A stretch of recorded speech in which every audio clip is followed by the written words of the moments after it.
reflection. See, the three books I feel which are very relevant on our path for our as a devotee. I think we know Swamiji said, he had all the qualities to be a guru.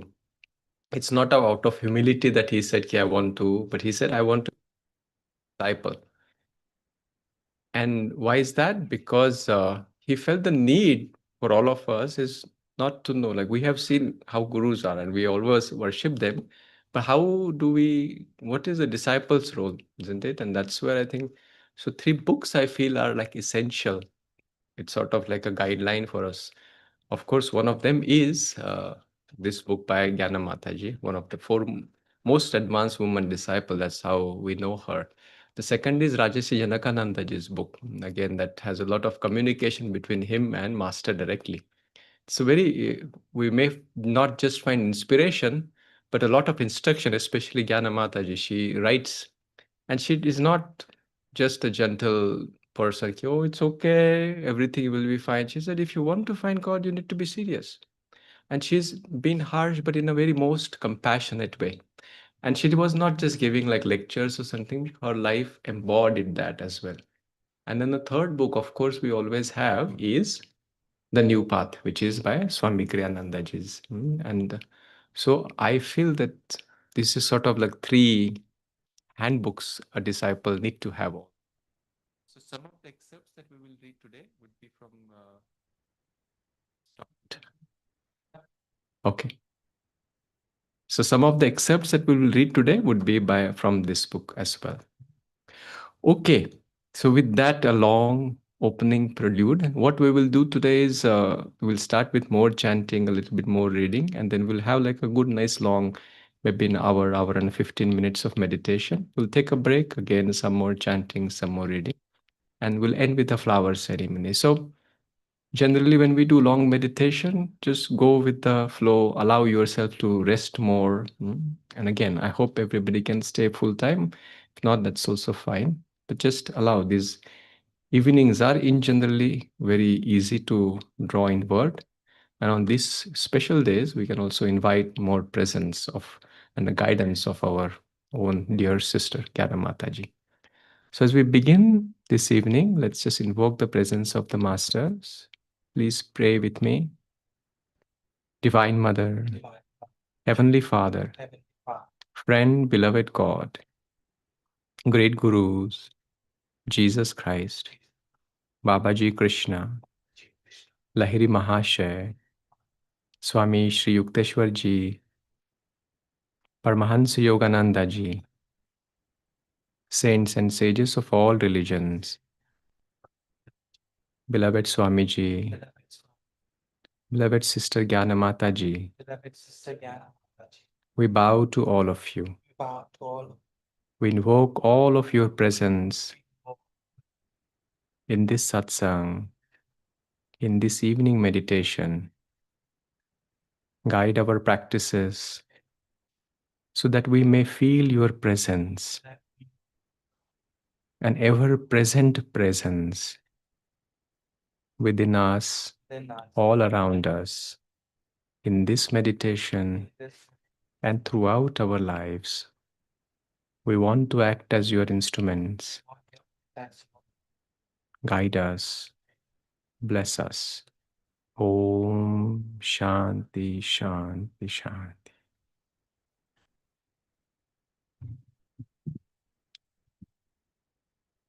Let's start with the invocation. Guru Brahma, Guru Vishnu, Guru Devo Maheshwara, Guru Sakshat Param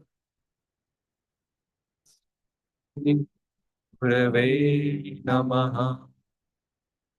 Brahmanandam Paramasukadam Kevalam Jnanamurti Dvandvatitam Gagana Sadrisham Tattvamasya Laksham Ekam Nityam Vimalamachalam Sarvadi Sakshi Bhutam Bhavatitam त्रिगुणरहितं सद्गुरो त्वं नमः। त्वमेव माता च पिता त्वमेव त्वमेव बन्धु च सखा त्वमेव त्वमेव विद्या द्रविणं त्वमेव त्वमेव सर्वं मम देव देव त्वमेव सर्वं मम देव देव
So this next chant is called Saint Teresa of Avila's Admonition. As Amit was pointing out, sister was lovingly disciplining. Her admonition was so sweet.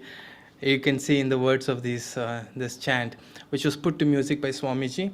And just one interesting and beautiful fact that when Sister Gyanmata left her body, Master said that she was liberated. And you know that famous uh, line that Master would say that you have to free 6 others to be fully free yourself.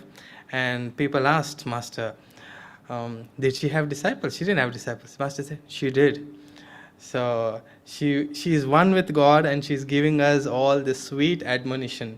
So if we follow her advice through this chant in our lives, we can also be free in God and God alone. So if you know the words, it's pretty simple. Let nothing disturb you, nothing affright you. All things will pass, but God changes not. Patient endurance brings you to victory. Once you have God, you'll need nothing more. You'll want nothing more. Let's sing along. Let nothing disturb you, nothing affright you, all things will pass, but God changes not. Patient endurance brings you to victory. Once you have God, you'll want nothing more. God alone, God alone, God alone's all we ever need. God alone, God alone, God alone's all we ever need. Let nothing disturb you, nothing affright you, all things will pass, but God changes not. Patient endurance brings you to victory. Once you have God, you'll want nothing more. God alone, God alone, God alone's all we ever need. God alone, God alone, God alone's all we ever need. Let nothing disturb you, nothing affright you, all things will pass, but God changes not. Patient endurance brings you to victory. Once you have God, you'll want nothing more. God alone, God alone, God alone's all we ever need. God alone, God alone, God alone's all we ever need. Let nothing disturb you, nothing affright you, all things will pass, but God changes not.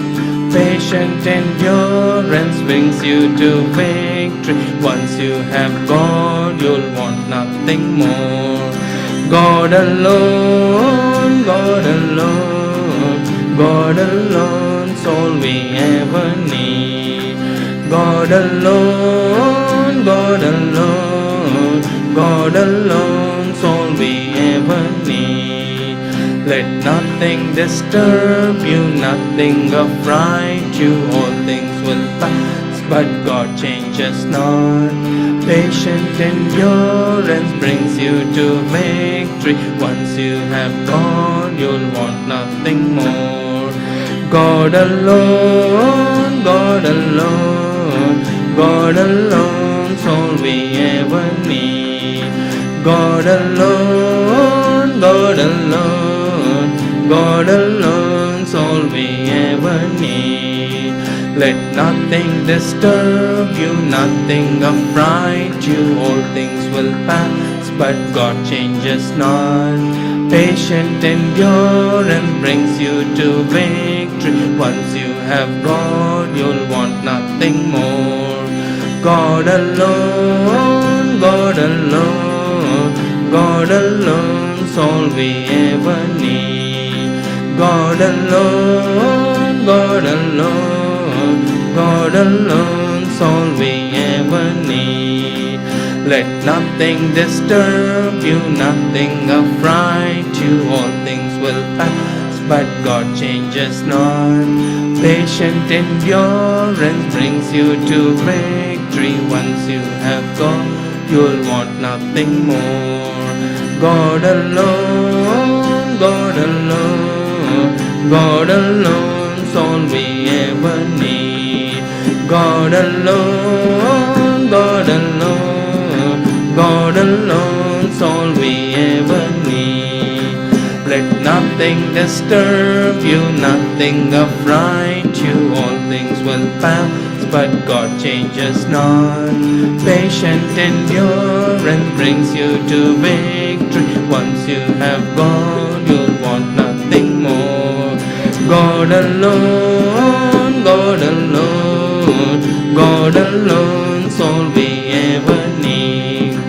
God alone, God alone, God alone's all we ever need.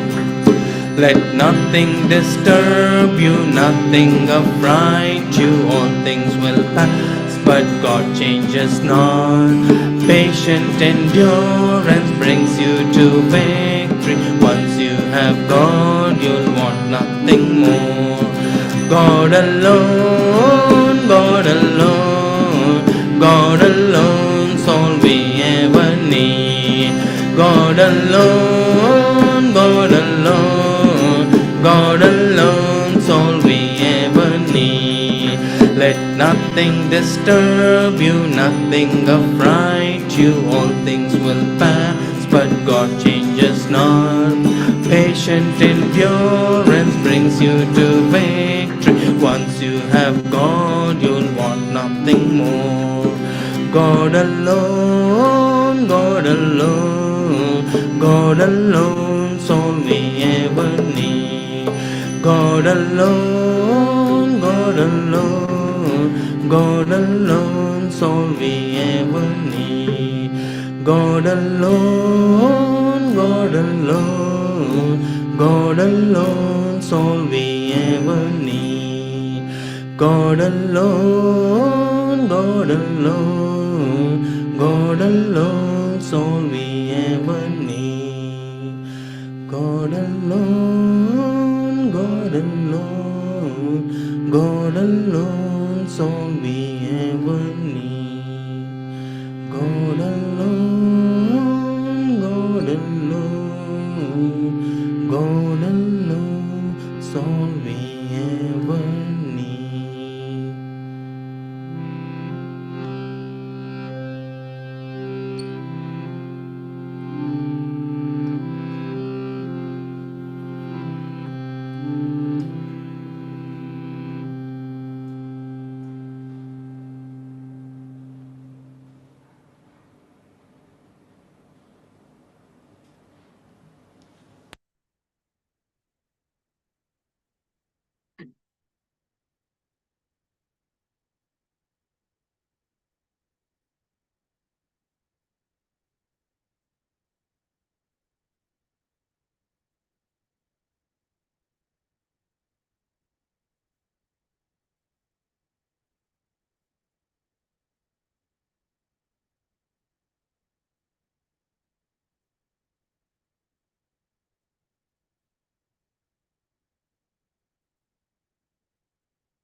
As we progress further in this evening celebrating Sister Gyanmata's birth anniversary, we will go over her life and see as a disciple, as devotees, truth seekers, what is there for us to learn and how we can bring that change in us, in our own spiritual journey, so that we too are heading towards God alone. So, those of you who are new here, maybe online and here first time you have come, I thought I will share just um, a brief background on Sister Gyanamata, who she was, how she came to master, and how she got liberated, what qualities she had, and how we can also look up to us, look up to her, and see what is that we need to get in our own lives. So, as Amit started with the introduction, Gyanamata Ji was the foremost women disciple of Paramahansa Yogananda Ji in America, uh, well known as a great saint. As devotees, uh, we are asked to study the lives of saints, and it's our great fortune that, as Amit was sharing, those three advanced disciples of Master who were liberated in their incarnation. Um, Gyana Mataji is one of them.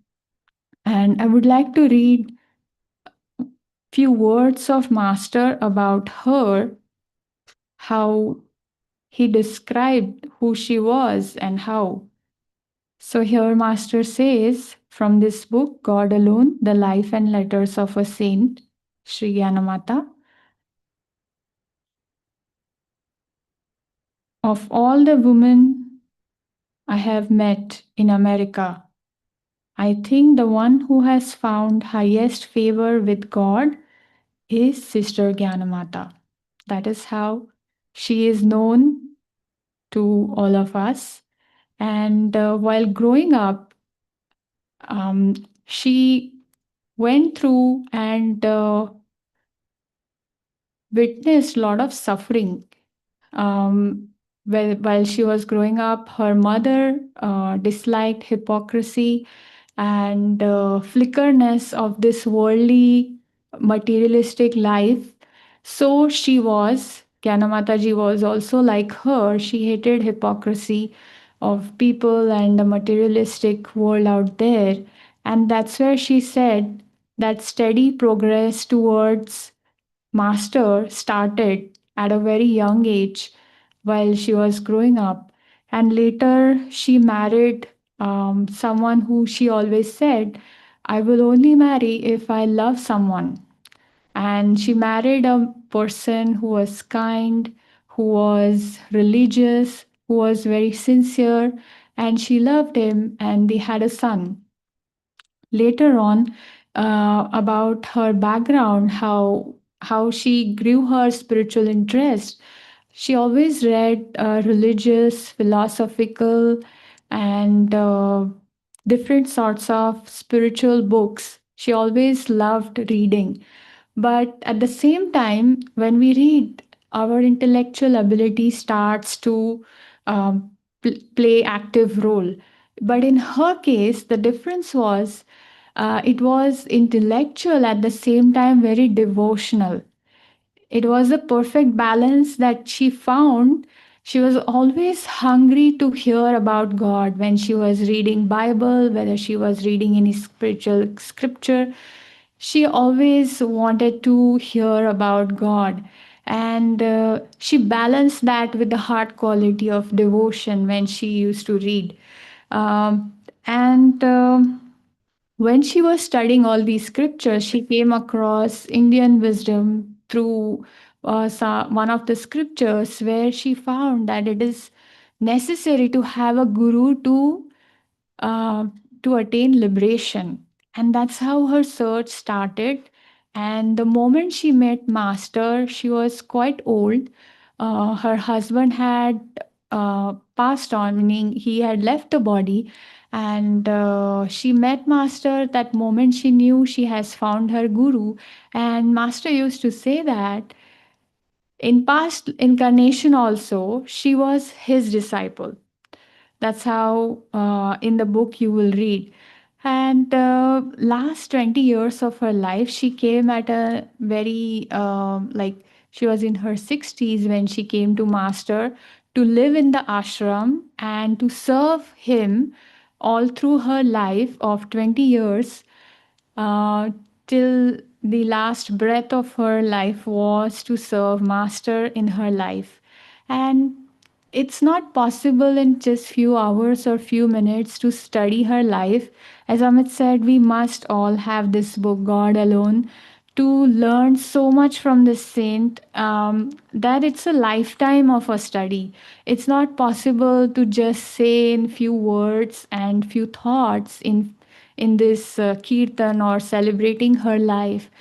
It's a lifetime study. So as we go through, we sink in all the wisdom that she emanated. She lived that wisdom throughout her life. And I thought that I will bring out certain qualities as a disciple, how we can see for ourselves by studying her life. So I have got three qualities from her life study. One of them is practicing ego transcendence. We all talk about ego transcendence, is it? And we all also aware when our meditation practices starts to grow deeper, our awareness becomes higher. We know where the ego is acting and where the God is. But in her case, the most difficult part of practicing ego transcendence was of raising above body consciousness. For last 20 years of her life, she suffered a lot. N number of illnesses and diseases she went through, and Master said none of that was of her karma. Can you imagine? None of her karma. And Anil, as he was sharing, that she had disciples and she took their karma on her body for 20 years and suffered all through her life, uh, to the point where she was not acting through the body, she was not acting through her mind. It was something raising above that consciousness. Sometimes we also get like some body limitations due to some illness or due to some anything that is not normal in our body. But immediately that ego comes in and we say, oh, I'm tired, I can't do this pain is unbearable. And that's where such examples of saints we can, at that time we can study and even read little bit and see how is it not possible that we also can try our best, the way she has, and always cheerfully performing, even despite having to go through different illnesses? She always cheerfully uh, gave her service to all the members of the Sangha, to Master. And through her suffering, all this suffering, she helped others so that they can grow spiritually in their journey. So that is why she was a saint, and we look up to such examples in such times.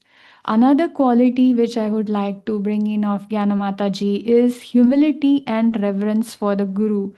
Whenever Master used to come in the room, she would just touch his feet and silently go. She hardly spoke, and whenever she spoke to the point, and it was it. It was not like a long wisdom that she had, she wanted to share, but it was very sweet, short, and her reverence for the Guru was always displayed among all other disciples when they were present in her presence. Then, and she always knew how Master was, the stature of a God conscious, illuminate, a self realized Master. What is it that she always had that reverence for? It is not possible for someone. We sometimes see that there are great spiritual teachers, but she always had that reverence for Master, that he is. someone who knows God and is one with God, and when he speaks, that comes from God. So that reverence in our heart was always there, something that we can also tune in when we have a guru. That reverence, and it automatically generates, it creates that love, that devotion for guru and for the path that we have come to. So that is another quality today we can take back with us as disciples of our master. And lastly, she had the highest level of attunement with the guru in such a way that when she arrived to stay in the ashram, master was most of the time traveling across America to give lectures and classes. So he was hardly in the ashram in her presence or where she was around. But she was so tuned into his thoughts that when she used to tune into his thoughts, she knew what he spoke at a Sunday service and how he spoke. And when she used to meet her, she used to tell him that, oh, you spoke this, and Master said, oh, you heard it. So that was the sweetest part of a disciple, that she was so attuned that we think master has to be in the body to be we will no we will then only we have a guru and we see him and that. But her attunement was um, so impersonal, at the same time so personal with master, that we too can attune with master's spirit and master's consciousness here right now. It's not that he is far away, it's just we have to tune into him and allow him that receptivity. We need to open ourselves so that we too can tune into what does he want from us. And Master always said that her inner attunement and receptivity was far more important than direct contact with him. Even though he was not closely around her, all the little glimpses she used to get of him, that were sufficient for her. And one of the sweetest memories that she shares in this book is towards the end of her life, she used to be in her room. So much so, going through the physical ailments that she could hardly get up from the bed. But she would always look into the window where Master is going out in a car, and she would just mentally say, please turn over me, I'm looking. And Master used to look over her and gaze into her eyes, and she used to be like, you know, that was yeah.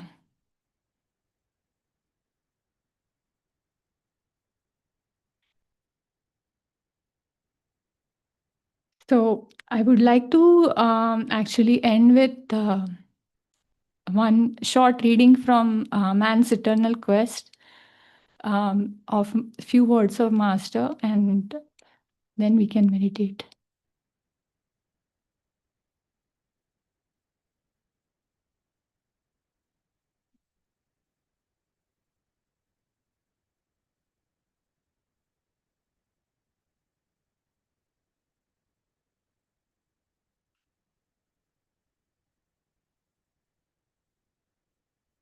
Sorry, I just forgot to get my phone. So this quote was posted in one of the Kriyamans group today. It's a long one, but I'll just read short paragraph of it. This is from Man's Eternal Quest by Paramahansa Yogananda ji. And this is very important as devotees to seek God alone.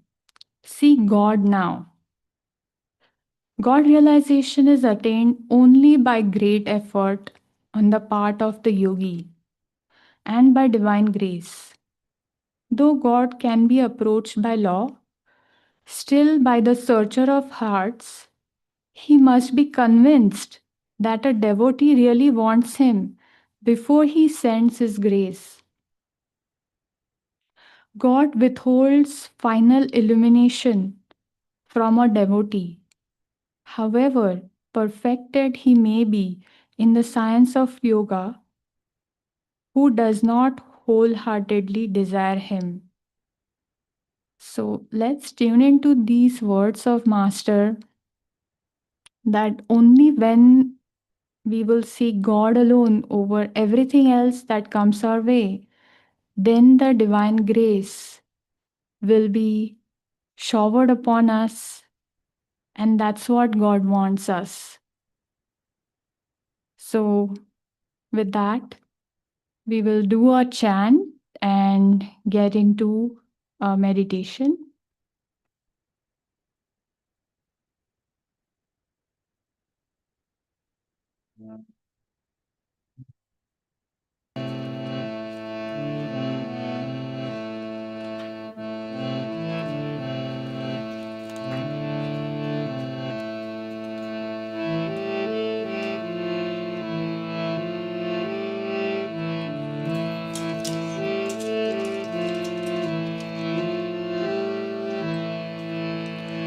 I want only thee, Lord, thee, only thee. I want only thee, Lord, thee, only thee. I want only thee, Lord, thee, only thee. I want only thee, Lord, thee, only thee. I want only thee, Lord, thee, only thee. I want only thee, God, thee, only thee. I want only thee, Lord, thee, only thee. I want only thee, God, thee, only thee. I want only thee, Lord, thee, only thee. I want only thee, Lord, thee, only thee. I want only thee, Lord, thee, only thee. I want only thee, Lord, thee, only thee. I want only thee, Lord, thee, only thee. I want only thee, Lord, thee, only thee. I want only thee, Lord, thee, I want only thee, Lord, thee, only thee. I want only thee, Lord, thee, only thee.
want only thee, Lord, thee, only thee. I want only thee, Lord, thee, only thee. I want only thee, Lord, thee, only thee.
We will take this reading into a meditation for about an hour. So this is Master talking about Sister Gyanamata. I have seen that all those who come in contact with Gyanamata have the highest regard for her. I am very happy because she is of God and God is with her. I hope that you might all have a little of the understanding that she has. You will make your lives completely different. I can tell her anything that I want, and she does it exactly as I want it. She never misjudges me. She knows what I am doing. That is why that divine flow is with her, because she is harmonizing with me. And she was to have gone long ago, but God keeps her here for this work and to help me. I wish you all had that understanding. That is what I want in you. When I don't have to say, but you will understand my wishes. If anybody deserves my company, it is sister. But many times I have practically ignored her. Yet she has always remained steady and true blue.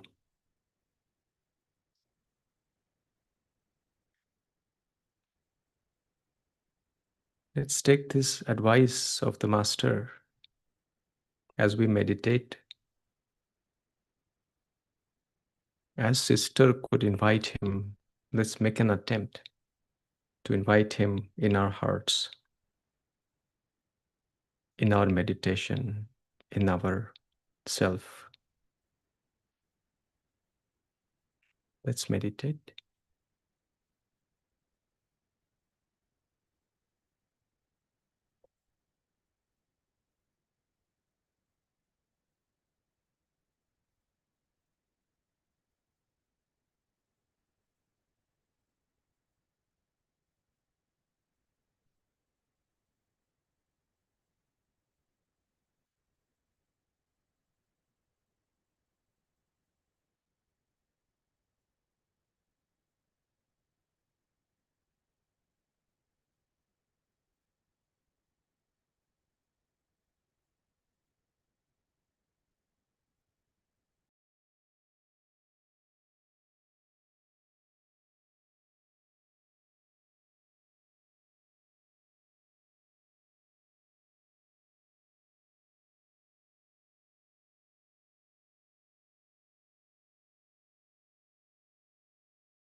Another reading. This is Sister Gyanmata writing to Faye, which is, I believe, is Gyan Dayama. So she writes, Dear Faye, thinking over the temporary change in the routine of your life, and I think of it continually. I want to write down the points that deeply impress me. Not that you do not know them as well as I do, but I want to add the weight of my experience to yours. You have nothing that is your own, and you must not cling to phenomena. This was said to me by my first teacher at a time of great stress and suffering. The effect was as if a bright light had been turned on in my brain. If I had followed this light unfalteringly, I would have escaped many painful experiences. Second, you needed what has happened. Without it, and unless you live it through, you will never know yourself. By your reaction to it, you can measure what is personal and what spiritual in your relationship to the Guru. That relationship only exists for what is purely spiritual, for the life and growth of your soul. What is painful now will end in joy. Forever, the greater pain ushers in the greater joy. Third, I consider it of the highest importance that you remind him from time to time of your unchanging reverence, gratitude, devotion, and love. And in writing, because written words often produce a more lasting effect than the spoken. Besides, they are permanent. They do not vanish into the air. Fourth, since I came to live here, I have told you frankly, too frankly, the things that took me by surprise and caused me pain. But never have I told you all of the wonderful things that have happened. Some like big blazing diamonds, some like tiny jewels, set in the pure gold of my relationship to His Holiness. As with me, so with you. With love in God and Guruji, your sister.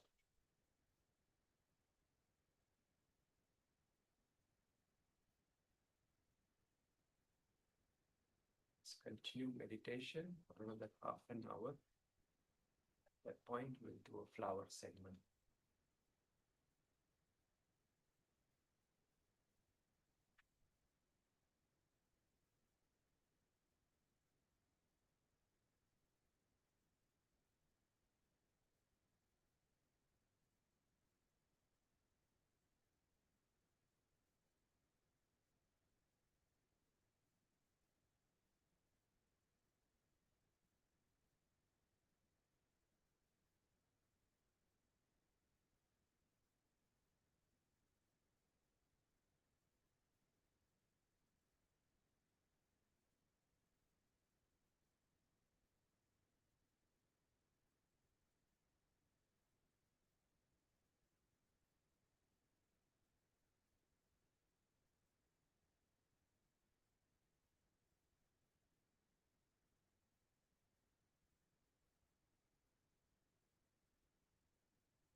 Now we will end this meditation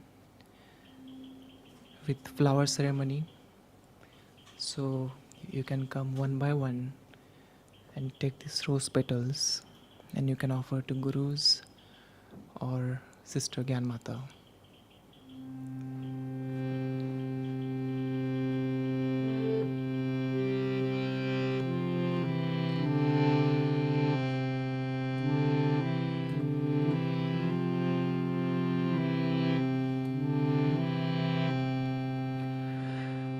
Rest in God, live in God, in His light, in His light. Rest in God, live in God, in His light, in His light. Rest in God, live in God, in His light, in His light. Rest in God, live in God, in His light, in His light.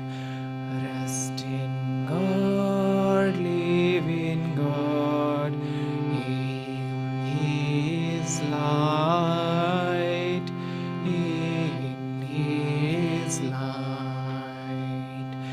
Rest in God, live in God, in His love, in His love. Rest in God, live in God, in His love, in His love. Rest in God, live in God, in His love, in His love. Rest in God, live in God, in His love, in His love. Rest in God, live in God, in His love.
Let's end this Sister Gyanmata's birthday celebration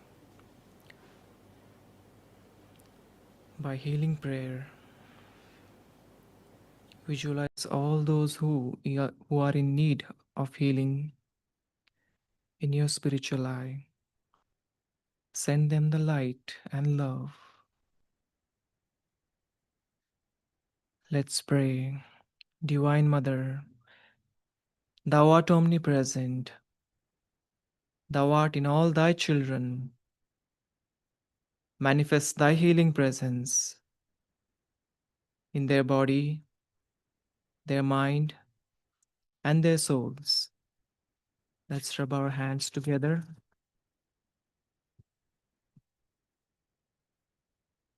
and chant Om 3 times. Om.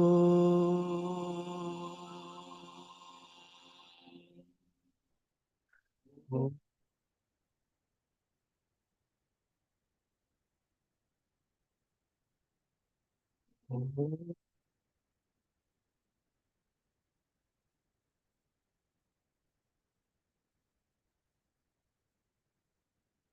Shanti, Shanti, Shanti.